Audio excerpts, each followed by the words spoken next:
ആ ഒരു ആത്മീയ ജീവിതം നയിക്കുവാനായിട്ട് നമുക്ക് സാധിക്കണം.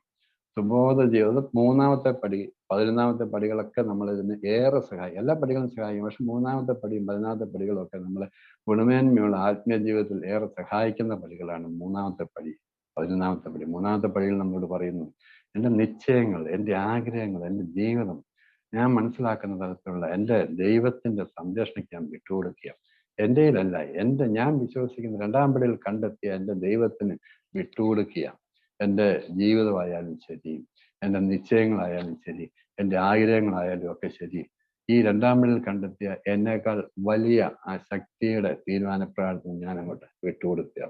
അവിടുന്ന് എന്താണോ എന്നോട് പറയുന്നത് അതിനനുസരിച്ച് ജീവിക്കാനായിട്ട് ഞാൻ ശ്രമിക്കുക. അതുകൊണ്ട് സുബോധ ജീവിതത്തിന് ദൈവമായിട്ടുള്ള നിരന്തര സംസർഗം വളരെ ആവശ്യമാണ്. അതുകൊണ്ട് നമ്മൾ പ്രാർത്ഥനയിൽ കൂടിയും ധ്യാനത്തിൽ കൂടിയും 11ാമത്തെ പടി പറയുന്നു, പ്രാർത്ഥനയിൽ കൂടിയും ധ്യാനത്തിൽ കൂടിയും നാം കണ്ടെത്തി ദർശിക്കുന്ന തരത്തിലുള്ള ദൈവവുമായുള്ള ബന്ധം കൂടുതൽ ദൃഢമാക്കുക. അതോടൊപ്പം തന്നെ നമുക്കായുള്ള ദൈവഹിതം, ഇത് പ്രധാനപ്പെട്ട ഒന്നാണ്. ജീവിതത്തിൽ നമുക്ക് പരാജയങ്ങൾ സംഭവിച്ചിരിക്കുന്നതിൽ ഏറെ പ്രധാനപ്പെട്ട ഒരു കാരണം എന്ന് പറയുന്നത്, ഇവിടെ ഈ 11ാം പടിയിലെ 2ാമത്തെ ഭാഗത്ത് പറഞ്ഞിട്ടുള്ള കാര്യങ്ങൾ പലപ്പോഴും നമ്മൾ ചെയ്തിട്ടില്ല. എനിക്കായുള്ള ദൈവഹിതം എന്താണെന്ന് അറിയാനോ അത് നടത്തിയെടുക്കാനോ വേണ്ടിയിട്ട് ഞാൻ ശ്രമിക്കുന്നു. ഞാനൊരു കാര്യം ആലോചിക്കുന്നു, തീരുമാനിക്കുന്നു, ഞാൻ ചെയ്യുന്നു, നടപ്പാക്കുന്നു, നല്ല പൊട്ടി തെറിക്കുന്നു, ഞാൻ പരാജയപ്പെടുന്നു, കുറെ നാൾ ഇറങ്ങിയിരിക്കുന്നു, വീണ്ടും ഞാൻ വേറെ ഏതെങ്കിലും ഒന്ന് ഇറങ്ങിത്തിരിക്കുന്നു, അതും പൊട്ടുന്നു. അങ്ങനെ പൊട്ടി ഇനിയും പൊട്ടാനൊന്നും ഇല്ലാത്ത അവസ്ഥയിലാണ് അവസാനം നമ്മൾ ഈ ഒരു കൂട്ടായ്മയൊക്കെ കണ്ടെത്തിയത്. എൻ്റെ ജീവിതത്തിൽ അങ്ങനെയാണ് സംഭവിച്ചത്. ഇനി പൊട്ടി തീരാനൊന്നുമില്ല, എല്ലാം പൊട്ടി തീർന്നു. അങ്ങനെ വന്നപ്പോഴാണ് ആൽക്കഹോളിക്സ് അനോണിമസ് എന്ന് പറയുന്ന ഈ അത്ഭുത സംഘടനയെ കണ്ടെത്താനായിട്ട് എനിക്ക് സാധിച്ചത്. അതിനെ കണ്ടെത്തി, ഒന്നുമില്ലായ്മയിൽ നിന്ന് കണ്ടെത്തിയില്ല, വലിയൊരു ബിഗ് സീറോ എന്ന് വേണമെങ്കിൽ പറയാം. ഞാൻ സീറോ ആയിരുന്നു, മൈനസിലേക്ക് അന്ന് പോയിരുന്നില്ല. ഇന്ന് എനിക്ക് കടബാധ്യതകളൊക്കെ ഉണ്ട്. പക്ഷെ അന്ന് ഞാൻ മദ്യപാനമൊക്കെ സുബോധ ജീവിതത്തിലേക്ക് വരുമ്പോൾ 1 രൂപയുടെ പോലും കടബാധ്യത എനിക്കുണ്ടായിരുന്നു. അതുകൊണ്ട് ഞാൻ സീറോ ആണെന്ന് പറയാം. ബാധ്യത ഇല്ലായിരുന്നു എന്നുള്ളത്, എൻ്റെ കയ്യിലും ഒന്നും ഇല്ലായിരുന്നു. ഇന്നും മദ്യപിക്കണമെന്നുണ്ടെങ്കിൽ എന്തെങ്കിലുമൊക്കെ ചെയ്യുന്ന പൈസ ഉണ്ടാക്കാം, എങ്കിലും ഇന്ന് മദ്യപിക്കാൻ പറ്റത്തുള്ളൂ, അല്ലെ മദ്യപിക്കാൻ പറ്റുന്നു. അങ്ങനെയുള്ള സാഹചര്യം, ബാധ്യതകളൊന്നും ഉണ്ടായിരുന്നു. പക്ഷെ ഇതിനകത്ത് വന്നതിന് ശേഷം എനിക്ക് അങ്ങനെയുള്ള മറ്റു പ്രയാസങ്ങളോ കാര്യങ്ങളോ ഒന്നും നേരിടേണ്ടി വന്നിട്ടില്ല. ഞാൻ ഏത് കാര്യം ചെയ്യാൻ ആഗ്രഹിച്ചാലും ഞാൻ എൻ്റെ ദൈവത്തോട് ചോദിക്കും, പ്രാർത്ഥിക്കും. ധാരാളം പ്രാർത്ഥിക്കുന്ന ഒരു ആളാണ് ഞാൻ. എൻ്റെ വിശ്വാസം അനുസരിച്ചിട്ട് ഞാൻ പ്രാർത്ഥിക്കും, ആലോചന ചോദിക്കും എൻ്റെ ദൈവത്തോട്. എനിക്ക് കിട്ടും ആലോചന. അത് ദൈവം ആലോചന പറഞ്ഞു തരുന്നത് അല്ലെങ്കിൽ ഈശ്വരൻ പറഞ്ഞു തരുന്നത് നിങ്ങൾ കേട്ടിട്ടുണ്ടോ എന്നൊക്കെ ചോദിച്ചാൽ ഞാൻ പറയും ഞാൻ കേട്ടിട്ടുണ്ട്. കാരണം മറ്റൊന്നുമല്ല, ഞാനൊരു വിഷയം യെസ് ഓർ നോ എന്നുള്ള നിലയിൽ എൻ്റെ ദൈവത്തോട് ചോദിച്ചാൽ നിരന്തരം, ഒറ്റ പ്രാവശ്യമല്ല, പല ആവർത്തി, പല ദിവസങ്ങൾ, ആഴ്ചകൾ അല്ലെങ്കിൽ മാസങ്ങൾ ഈ ആവശ്യമായിട്ട് ദൈവസന്നിധിയിൽ ഇരിക്കും. അങ്ങനെ ഇരിക്കുമ്പോൾ ഇതിൽ യെസ് എന്നുള്ള ഇതിലേക്കാണ് എൻ്റെ മനസ്സിനെ പ്രേരിപ്പിക്കുന്നതെങ്കിൽ അത് ദൈവഹിതമാണെന്ന് ഞാൻ മനസ്സിലാക്കുന്നു. മുമ്പോട്ട് പൊക്കോളാനാണ് എനിക്ക് കിട്ടുന്ന പെർമിഷൻ. അതല്ല, നോ എന്നുള്ള ഒരു ഇതാണ് എൻ്റെ മനസ്സിൽ ഏറെ പൊങ്ങി വരുന്നതെങ്കിൽ അത് അവിടെ വെച്ച് അവസാനിപ്പിക്കും. പിന്നെ ആ വഴിക്കാൻ പോകത്തില്ല. ദൈവം അത് ആഗ്രഹിക്കുന്നില്ല, അല്ലെങ്കിൽ എനിക്കത് അനുവദിച്ചിട്ടില്ല എന്ന് ഞാൻ ചിന്തിക്കുന്നു. ആ തരത്തിലാണ് ഞാൻ എൻ്റെ ജീവിതത്തെ ക്രമീകരിച്ചുകൊണ്ട് മുമ്പോട്ട് പോകാൻ. അതുകൊണ്ട് ഇന്ന് വളരെ സന്തോഷകരമായിട്ടുള്ള ഒരു കുടുംബജീവിതം നയിച്ച് മുമ്പോട്ട് പോകാൻ സാധിക്കുന്നുണ്ട്. ഭാര്യയുണ്ട്, 3 മക്കളുണ്ട് എനിക്ക്. മൂത്ത മകളുടെ വിവാഹം കഴിഞ്ഞു, 2 പേരക്കുട്ടികളുമുണ്ട്, ജോലിയുണ്ട്. അവർ ജോലി ചെയ്തു, ഭാര്യയും ഭർത്താവും ജോലി ചെയ്തു, 2 പേരക്കുട്ടികളുമാണ്. 2ാമത്തെ മോളും 3ാമത്തെ മോളും പഠിച്ചുകൊണ്ടേയിരിക്കുന്നു. 2ാമത്തെ മോൾ ഇപ്പോൾ വിദ്യാഭ്യാസം പൂർത്തിയാക്കിയെന്ന് പറയാൻ പറ്റില്ല, പക്ഷേ MSc കഴിഞ്ഞു. ഈ കഴിഞ്ഞ സെപ്റ്റംബറിലാണ് MSc പൂർത്തിയാക്കിയത്. ഇളയ മോള് നഴ്സിംഗ് 2nd ഇയർ പഠിച്ചുകൊണ്ടേയിരിക്കുന്നു. ഭാര്യയുമായിട്ട് ജീവിക്കുന്നു. ഒരു ചെറിയൊരു കാർഷിക മേഖലയിലുള്ള ഒരു കർഷക കുടുംബത്തിലാണ് ഞാൻ ജനിച്ചത്. ഇന്നും കാർഷിക മേഖലയൊക്കെ ആയിട്ട് ബന്ധപ്പെട്ടാണ് എൻ്റെ ഇൻകം സോഴ്സ് ഒക്കെ നിൽക്കുന്നത്. ഈ സർവീസിൽ ഡീഅഡിക്ഷനുമായിട്ട് ബന്ധപ്പെട്ട് പോകുന്നത് ഞാൻ പ്രതിഫലം വാങ്ങിക്കൊണ്ടല്ല ഞാൻ ചെയ്യുന്നത്. അത് ഞാൻ നിങ്ങളുടെ ഒരു അറിവിന് വേണ്ടി പറയുകയല്ല. ഞാൻ എൻ്റെ കാര്യങ്ങളൊക്കെ നടത്തുന്നത്, എൻ്റെ അല്പം സ്ഥലവും അതിനകത്ത് ചില കാർഷിക കൃഷികളും കാര്യങ്ങളും ഒക്കെ ഉണ്ട്. ഞാനും കുറച്ച് കാര്യങ്ങളൊക്കെ അതിനകത്ത് ചെയ്യും. എനിക്ക് തന്നെ ചെയ്യാൻ പാടില്ലാത്തൊക്കെ വരുന്ന കാര്യങ്ങൾ ജോലിക്കാരെ കണക്ക് ഒപ്പം നടത്തി ഒരുമിച്ച് ചേർന്ന് ചെയ്യും.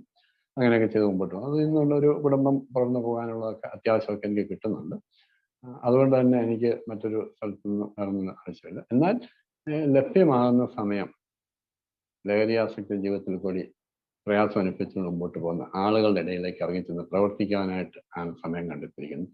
അതിൻ്റെ കാരണം മറ്റൊന്നുമില്ല, എനിക്ക് നിലനിൽക്കണമെന്നുണ്ടെങ്കിൽ എനിക്ക് അങ്ങനെയൊക്കെ ചെയ്തേ പറ്റത്തുള്ളൂ. അതല്ലാതെ എനിക്ക് പറ്റത്തില്ല. അപ്പോൾ ഒരു ഭവനവുമായിട്ട് ബന്ധപ്പെടുമ്പോൾ ഞാൻ അനുഭവിച്ചതിനേക്കാൾ ഏറെ പ്രയാസങ്ങൾ അനുഭവിക്കുന്ന ഒരു കുടുംബം അവർ പിടിച്ചു നിൽക്കുന്നു. ഇനി എനിക്ക് പിടിച്ചു നിൽക്കുന്നത് എന്താ ഇത്ര വലിയ ബുദ്ധിമുട്ട്? കാരണം അവരനുഭവിക്കുന്നതിൻ്റെ നാലിലൊന്ന് സംഘർഷങ്ങൾ അല്ലെങ്കിൽ മറ്റു പ്രതികൂല ഘടകങ്ങൾ എന്നെ ബാധിച്ചിട്ടില്ല. എന്നെ അല്പമേ ബാധിച്ചിട്ടുള്ളൂ. പക്ഷെ ഞാൻ കണ്ടെത്തുന്ന ഒരു കുടുംബം അതിലേറെയാണ്. അപ്പോൾ അവർക്ക് സ്വഭാവത്തിൽ നിലനിൽക്കാൻ സാധിക്കുന്നെങ്കിൽ പിന്നെ എന്തുകൊണ്ട് എനിക്ക് സാധിക്കുന്നില്ല? തന്നെയുമല്ല, ഇങ്ങനെ നല്ലൊരു ജീവിത വഴി ഉണ്ട് എന്ന് എനിക്ക് മുൻപ് അറിയത്തില്ലായിരുന്നു. ഇതിലേക്ക് വന്നതിന് ശേഷം അത് അറിയാനായിട്ട് സാധിച്ചത്.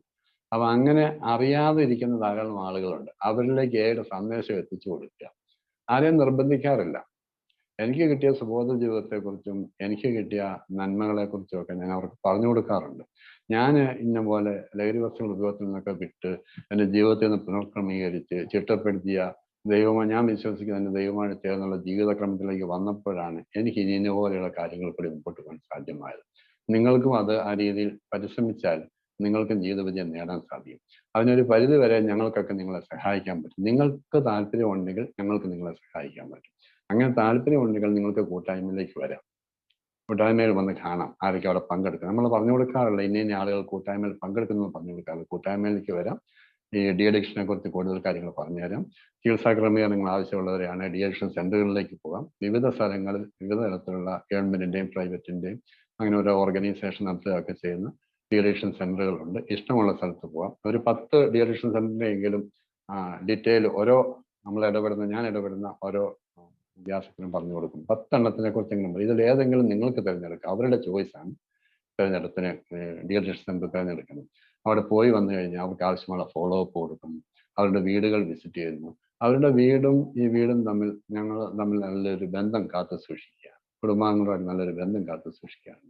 ഞാനൊരു വീട് വിസിറ്റ് ചെയ്താൽ അടുത്ത ആഴ്ച അവർ എൻ്റെ വീട് വിസിറ്റ് ചെയ്യും. അങ്ങനെയുള്ള നല്ലൊരു ബന്ധം കാത്തു സൂക്ഷിച്ചുകൊണ്ട് അപ്പോൾ വളരെ ആഘോഷപരമായിട്ട് ഇപ്പോഴത്തെ ജീവിതം ഇത്ര സന്തോഷകരമായിട്ട് ആഘോഷപരമായിട്ട് ജീവിക്കാൻ സാധിക്കുമെന്നൊന്നും ഓർത്തിരുന്നില്ല. ഇത് നിർത്തി വന്നുകൊണ്ടാണ് ഇപ്പം ഞാൻ 36-ാമത്തെ വയസ്സിലാണ് ലഹരി വസ്തുക്കളുടെ ഉപയോഗം നടത്തുന്നത്. ഇപ്പം എനിക്ക് 60 വയസ്സ് കഴിഞ്ഞു. ഈ 60-ാം വയസ്സിലും ആരോഗ്യത്തോടെയും ബലത്തോടെയും പരസഹായം കൂടാതെ സഞ്ചരിക്കുവാനും സംസാരിക്കുവാനും ഇടപെടാനും ഒക്കെ സാധ്യമാകുന്നത് ഈ സുബോധ ജീവിതം നിലനിർത്തുന്നുണ്ട്. ഈ സുബോധ ജീവിതത്തിൽ ഞാൻ കടപ്പെട്ടിരിക്കുന്നത് ആൽക്കഹോളിക്സ് അനോണിമസിനോടാണ്. അത് എത്ര ഉറക്കെ പറഞ്ഞാലും മതിയാവത്തില്ല, എത്ര പ്രാവശ്യം പറഞ്ഞാലും മതിയാവത്തില്ല. കാരണം ഞാൻ ഇങ്ങനെയുള്ള ഒരു അത്ഭുത പ്രതിഭാസത്തെ ഇതിനു മുമ്പ് ഒരിടത്തും കണ്ടെത്തിയിട്ടില്ല. ഒത്തിരി സഞ്ചരിച്ചിട്ടുള്ള ആളാണ് ഞാനും. കേരളത്തിനകത്തായാലും കേരളത്തിന് പുറത്ത് ഇന്ത്യക്കകത്തായാലും ഇന്ത്യക്ക് പുറത്ത് വിദേശ യൂറോപ്യൻ കൺട്രീസിലൊന്നും പോയിട്ടില്ല എന്നേ ഉള്ളൂ. അല്ലാത്ത വിദേശ രാജ്യങ്ങളിലൊക്കെ സഞ്ചരിക്കുകയും വിവിധ തരത്തിലുള്ള ആളുകളുമായിട്ട് ഇടപെടുകയും പല സ്ഥലങ്ങളിൽ ജോലി ചെയ്യുകയും ഒക്കെ ചെയ്തിട്ടുള്ള ആളുകളാണ്. പല പ്രസ്ഥാനങ്ങൾ രാഷ്ട്രീയ പാർട്ടി ഉൾപ്പെടെയുള്ള സമുദായ സംഘടനകൾ ഉൾപ്പെടെയുള്ള ഇടത്തൊക്കെ പ്രവർത്തിച്ചിട്ടുള്ള ആളാണ് ഞാൻ. പക്ഷേ അവിടെ ഒന്നും കണ്ടെത്താൻ സാധിക്കാത്ത വലിയ എന്തോ ഒരു മാസ്മരിക ശക്തി ആൽക്കഹോളിക്സ് അനോണിമസിനകത്ത് ഞാൻ കാണുന്നുണ്ട്. പ്രിയ സഹോദര എന്ന് പറഞ്ഞ് കൈ ചേർത്ത് പിടിക്കുന്ന വേറൊരു കൂട്ടായ്മ ഞാൻ കണ്ടിട്ടില്ല. ഞങ്ങളിവിടെ സെറനിറ്റി പ്രെയർ പ്രാർത്ഥിക്കുമ്പോൾ ഞങ്ങൾ കൈ കോർത്ത് പിടിക്കാറുണ്ട്. ആ കൈ കോർത്ത് പിടിക്കുമ്പോൾ കിട്ടുന്ന ഒരു ഊർജം വേറെ എവിടെ നിന്നും കിട്ടിയിട്ടില്ല. എൻ്റെ അടുത്ത് നിൽക്കുന്ന എൻ്റെ സഹോദരനോട് പറയാണ്, താങ്കൾ അവിടെ ധൈര്യമായിട്ട് നിന്നോളൂ. ഇടതുഭാഗത്ത് നിങ്ങളെ ഇടതുഭാഗത്ത് ഒരു കൈ തന്ന് സഹായിക്കാൻ ഞാൻ ഇവിടെയുണ്ട്. വലതുഭാഗത്ത് നിൽക്കുന്ന ആളും എന്നോട് പറയുന്നു, ധൈര്യമായിട്ട് അവിടെ നിന്നോളൂ. ഇവിടെ നിന്നുകൊണ്ട് ഒരു കൈ താങ്ങി തരുവാനായിട്ട് ഞാൻ ഇവിടെ ഉണ്ട്. പിന്നെ ഞാൻ എന്തിനു പേടിക്കണം? ഞാൻ എന്തിനു കൂട്ടായ്മ വിട്ടു പോകണം? ആർക്കും ഒന്നും അങ്ങോട്ടോ ഇങ്ങോട്ടോ കൊടുക്കാനോ വാങ്ങാനോ ഒന്നുമില്ല. മറ്റൊന്നും ഈ സ്നേഹവും സഹകരണവും മാത്രമേ ഉള്ളൂ. ഈ സുബോധ ജീവിതം നിലനിർത്തിക്കൊണ്ട് മുമ്പോട്ട് പോകുന്നത്. അതിന് സാധ്യമാക്കി തീർത്തു തരുന്ന രണ്ടാംപടിയിൽ കണ്ടെത്തിയ എൻ്റെ ഈശ്വരനോട് ഏറെ കടപ്പെട്ടിരിക്കുന്നു. ആൽക്കഹോളിക്സ് അനോണിമസിനെ എനിക്ക് കാണിച്ചു തന്ന തമ്പുരാനോട് ഏറെ കടപ്പെട്ടിരിക്കുന്നു.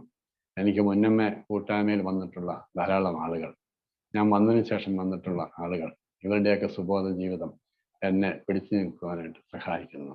ഞങ്ങളുടെ കൂട്ടായ്മയിലുള്ള ഏറ്റവും സീനിയർ ജൂനിയറൊന്നും ഇല്ലാത്തില്ലെങ്കിലും 28 വർഷമായ ഒരാളുണ്ട് ഞങ്ങളുടെ കൂട്ടായ്മയ്ക്കകത്ത്. അദ്ദേഹത്തിൻ്റെ സുബോധ ജീവിതം എന്നെ സുബോധം നിലനിർത്താൻ സഹായിക്കുന്നു. ഇന്നലെ പരിചയപ്പെട്ട് ഇന്നലത്തെ ഒരു ദിവസം സുബോധ ജീവിതം നിലനിർത്തിയിട്ടുള്ള ഒരാളുമായിട്ടുള്ള ബന്ധം എനിക്കുണ്ടെങ്കിൽ എൻ്റെയും ആ ഒരു ദിവസത്തെ സുബോധ ജീവിതത്തിൽ ഞാൻ അദ്ദേഹത്തോടും കടപ്പെട്ടിരിക്കുന്നു. ആ തരത്തിൽ എയിലെ അംഗങ്ങളെ കാണുകയും സ്നേഹിക്കുകയും ചെയ്യാനായിട്ട് ആഗ്രഹിക്കുന്നു. എല്ലാ സ്ഥലങ്ങളിലൊന്നും പോകാനോ പങ്കെടുക്കാനോ സാധിക്കുന്നില്ല. പ്രത്യേകിച്ച് കൊറോണ കാലഘട്ടങ്ങളിൽ കൂട്ടായ്മയിൽ നിന്നൊക്കെ അകന്നു നിന്നിട്ടുള്ള ഞങ്ങൾക്ക് എല്ലാ ആഴ്ചയിലും കൂട്ടായ്മയൊക്കെ ഇവിടെ ഉണ്ട്. ആളുകളുടെ എണ്ണമൊക്കെ കുറവാണെന്നേ ഉള്ളൂ. മറ്റു കൂട്ടായ്മകളിലേക്കൊന്നും പഴയ പോലെ യാത്ര തുടങ്ങിയിട്ടില്ല.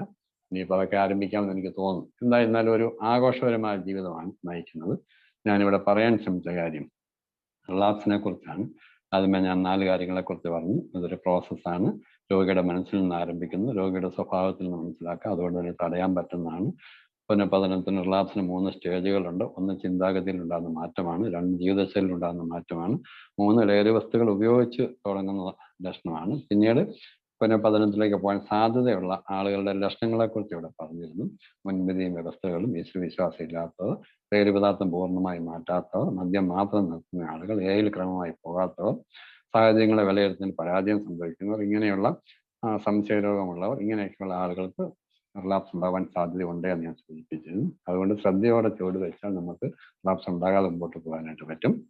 പിന്നീട് ഞാൻ പറയാനായിട്ട് ശ്രമിച്ച കാര്യം റിലാപ്സ് ഒഴിവാക്കാൻ 5 കാര്യങ്ങളെക്കുറിച്ച് ഞാൻ സൂചിപ്പിച്ചു. അതിൽ ഏറ്റവും പ്രധാനമായിട്ട് പറഞ്ഞ ലക്ഷ്യബോധത്തോടെ ജീവിക്കാനായിട്ടുള്ള പ്രേരക ശക്തി എന്നിൽ പ്രവർത്തിക്കണമെന്നാണ് പറഞ്ഞത്. അതിന് എന്നെ സഹായിക്കുന്ന എൻ്റെ 2ാം പടിയാണ്. തുടർന്നുള്ള കുറച്ച് കാര്യങ്ങൾ ആത്മാർത്ഥമായിട്ടുള്ള ആഗ്രഹവും ഉത്തരവാദിത്തത്തോടെ ജീവിക്കുമെന്നും ഇങ്ങനെയുള്ള കാര്യങ്ങളെക്കുറിച്ചൊക്കെ ഞാൻ സൂചിപ്പിക്കുകയുണ്ടായി. പിന്നീട് പറഞ്ഞാണ് ജീവിതശൈലിയിൽ മാറ്റം ഉണ്ടാക്കിയെടുക്കുക. ജീവിതശൈലിയിൽ മാറ്റം ഉണ്ടാക്കിയെടുക്കാൻ 5ാം പടി എന്നെ സഹായിക്കുന്നുണ്ട്. ചില അരുതുകളും എന്നാൽ ഞാൻ ചെയ്യേണ്ടുന്ന ചില കാര്യങ്ങളെക്കുറിച്ചൊക്കെ അവിടെ സൂചിപ്പിച്ചിരുന്നു. ഇതൊക്കെ നിങ്ങളുടെ മനസ്സിൽ കുറച്ചെങ്കിലുമൊക്കെ ഉണ്ടാകുമെന്ന് ഞാൻ വിചാരിക്കുന്നു. അതോടൊപ്പം വളരെ പ്രധാനമായിട്ട് പറഞ്ഞൊരു കാര്യമാണ് കുടുംബ പ്രാർത്ഥന. അവരവരുടെ വിശ്വാസവും ആചാരങ്ങളും അനുഷ്ഠാനവും അനുസരിച്ചുള്ള കുടുംബ പ്രാർത്ഥന മുടങ്ങാതെ ഉണ്ടാകുക, വീട്ടിൽ ഉണ്ടാകുക. വീട് സ്വർഗമായിട്ട് മാറണം. അവിടെ ക്ഷമയുണ്ടാകണം, സഹനമുണ്ടാകണം. സഹനവും ക്ഷമയുമുള്ള ആളുകൾ പാർക്കുന്ന വീട്ടിൽ അനുഗ്രഹിക്കുന്ന തമ്പുരാൻ എഴുന്നള്ളി വരും. അതിന് ഉദാഹരണം ഞാൻ പറഞ്ഞതാണ് സ്വരങ്ങളെക്കുറിച്ച്, ശബ്ദസ്വരങ്ങളെക്കുറിച്ച് പറഞ്ഞത് അപ്പോഴാണ്. വ്യത്യസ്തമായ സ്വരസ്ഥാനങ്ങളിലുള്ള സ്വരങ്ങളെ കൂട്ടിച്ചേർത്തപ്പോൾ ഇമ്പകരമായ സംഗീതം ഉളവായതുപോലെ വ്യത്യസ്ത സ്വഭാവങ്ങളുള്ള ഭാര്യയും ഭർത്താവും മക്കളും അടങ്ങുന്ന കുടുംബത്തിൽ അതാത് സ്ഥാനങ്ങൾ സ്വരങ്ങളെ സമന്വയിപ്പിച്ച പോലെ സമന്വയിപ്പിച്ചു കഴിഞ്ഞാൽ വളരെ ഇമ്പകരമായുള്ള ജീവിതം നമുക്ക് ലഭിക്കും. 3ാമത് ഞാൻ പറയാൻ ശ്രമിച്ച് എ കൂട്ടായ്മയുടെ ഭാഗമായി തീരുക എന്നുള്ളതാണ്. എയുടെ സംരക്ഷണ പരിധിക്കുള്ളിൽ നിന്ന് ഒരു കാരണവശാലും പുറത്തു പോകാതിരിക്കാനായിട്ട് ശ്രമിക്കുക. സീതാദേവി ലക്ഷ്മണൻ ആണെന്ന് തോന്നുന്നു വരച്ചു കൊടുത്ത ആ രേഖയിൽ നിന്ന് പുറത്തു പോയതാണ് അപകടം ഉണ്ടായത്. ആ അപകടത്തിന്റെ ദൂഷ്യഫലങ്ങൾ വളരെ ആഘാതമുളവാക്കുന്നതാണ്. അതുകൊണ്ട് ആ ഒരു സംരക്ഷണ പരിധി ലംഘിക്കാതെ, എയുടെ സംരക്ഷണ പരിധി ലംഘിക്കാതെ മുമ്പോട്ട് പോയാൽ നമുക്ക് സന്തോഷത്തോടെ ജീവിക്കാനായിട്ട് പറ്റും. മറ്റൊരു കാര്യം പറയാനായിട്ട് ശ്രമിച്ച കാര്യം അവോയ്ഡ് ദ ഫസ്റ്റ് ഡോസ്. ആദ്യത്തെ അളവ് ഒഴിവാക്കാനായിട്ട് പറഞ്ഞ് അത് ലഹരി വസ്തുക്കളുടെ അളവ് മാത്രമല്ല, അരുതാത്ത യാതൊരു പ്രവൃത്തികളുടെ ആരംഭം എൻ്റെ ഭാഗത്തുനിന്ന് ഉണ്ടാവുകയില്ല എന്ന് ഞാൻ തീരുമാനിക്കണം, എൻ്റെ ഭാര്യ തീരുമാനിക്കണം, എൻ്റെ മക്കൾ തീരുമാനിക്കണം. അതുകൊണ്ട് കുടുംബമായി നമ്മൾ കൂട്ടായ്മയുടെ ഭാഗമായി തീരുമ്പോഴാണ് ഇതൊക്കെ നമുക്ക് സാധ്യമാകുക. അതുകൊണ്ട് ജീവനും മരണവും നമ്മുടെ കൈവശം തന്നെ ഇരിക്കുന്നു. ജീവൻ നഷ്ടപ്പെട്ടു പോകാൻ സാധ്യതയുള്ള ധാരാളം ആളുകൾ നമ്മുടെ ചുറ്റുപാടും കിടക്കുന്നു. അവരെ ജീവൻ ലഭിക്കുന്ന സ്ഥലത്തേക്ക് എത്തിക്കുന്ന ഒരു ആംബുലൻസിന്റെ ശുശ്രൂഷകരായിട്ട് മാറുവാനായിട്ട് നമുക്ക് സാധ്യമാണ്. 5ാമത് പറയാൻ ശ്രമിച്ച കാര്യം ഗുണമേന്മയുള്ള ആത്മീയ ജീവിതം വെച്ച് മുമ്പോട്ട് പോകാനായിട്ട് സാധ്യമാണ്. 3ാം പടിയും 11ാം പടിയും എന്നെ അതിന് സഹായിക്കുന്നുണ്ട്. ആ തരത്തിൽ നമ്മുടെ ജീവിതത്തെ പുനഃക്രമീകരണം ചെയ്ത് മുമ്പോട്ട് പോയാൽ റിലാപ്സിന്റെ പ്രയാസം കൂടാതെ സുബോധത്തോടെ ആനന്ദകരമായി നമുക്ക് മുമ്പോട്ട് ജീവിക്കാൻ സാധ്യമാകും. എനിക്കൊരു പരിധിവരെയും അതിന് സാധിക്കുന്നുണ്ട്. ആ സാധ്യമായ രീതിയിൽ കൂടി മുമ്പോട്ട് പോകാനായിട്ട് തുടർന്നും ഞാൻ ആഗ്രഹിക്കുന്നു. ഇതിൽ പങ്കെടുക്കുന്ന എല്ലാവർക്കും സുബോധ ജീവിതത്തിന്റെ അവസാന നാളുകൾ വരെയും ഉണ്ടാകട്ടെ എന്ന് ആത്മാർത്ഥമായിട്ട് പ്രാർത്ഥിക്കുന്നു. എന്നെ ഇതിനായിട്ട് ക്ഷണിച്ച, എനിക്ക് അവസരം നൽകുന്ന ഷിബു സാറിനോട് മറ്റുള്ളവരുള്ള